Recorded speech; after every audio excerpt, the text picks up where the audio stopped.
Bill's back. Chair now recognizes the gentleman from New York, Mr. Ryan. Thank you, Mr. Chair. Thank you both for being here. We have all worn the uniform. We've all served in combat. We all love our country. We all revere our troops.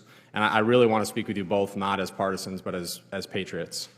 And I want to talk specifically about the events at Fort Bragg the other day. General Kane, I want to start with you.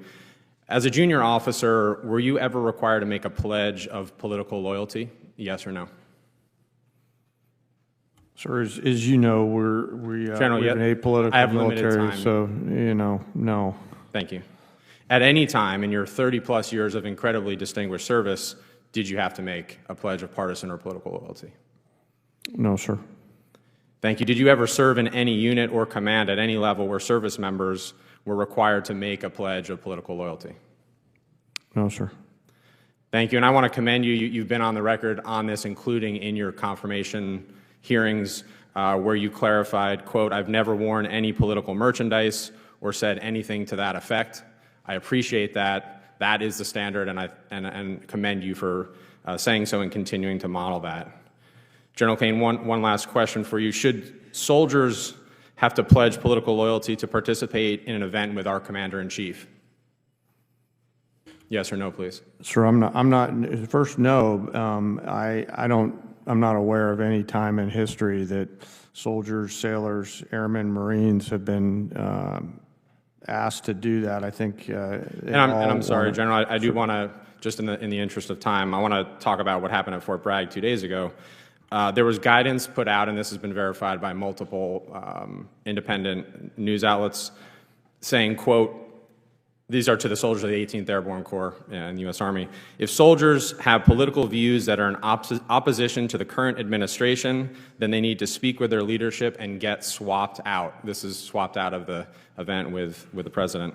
In addition, in an incredibly disturbing incident, there was a pop-up shop selling MAGA merchandise on post at Fort Bragg. And to summarize this, there was a commander from Bragg who said on the record, quote, "This has been a bad week for the Army. For anyone who cares about us being a neutral institution, this was shameful." If those are the facts, and I know the Army is investigating at least the MAGA pop-up shop, is that appropriate, General Kane? Sir, I haven't seen any of these reports. I'm not familiar with them, but as I mentioned earlier and in my confirmation hearing, the nation demands a political, nonpartisan military. I appreciate you saying that and happy to share those reports. Secretary Hegseth, are you familiar with DoD Directive 1344.10? Political activities of the members of the armed forces? Well, first off, I don't buy into your yes or no? insinuation Are you familiar that pledges are being done under this administration. That's I reclaim my time. Are you familiar with this DoD directive? There's never one time in my service or in this Defense Secretary, Department. will you please answer I'm answering your these question questions? where politics has been considered for service members. Are you familiar with this directive? Yes or no? Which directive? DoD Directive 1344.10. I'm happy to provide you a copy. There's even a one-page red and green cheat sheet. Are you familiar with it? This is the same directive from when we were all in uniform. I'm sure I am.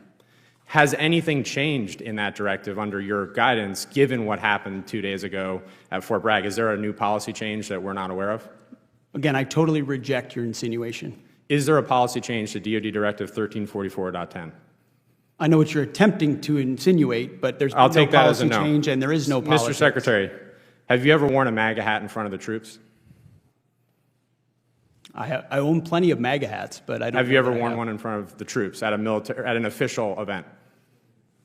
I don't believe so. I don't believe so.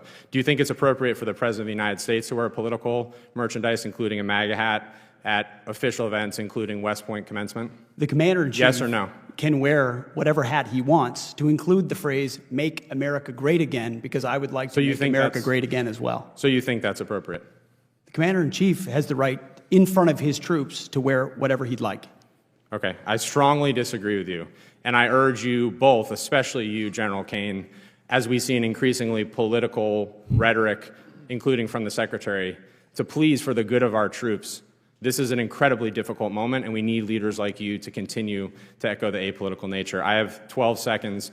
Mr. Secretary, I don't say this lightly. I have to say this on the record. I think your tenure as Secretary of Defense has been shameful and weak, and you should resign. I yield back. Gentlemen.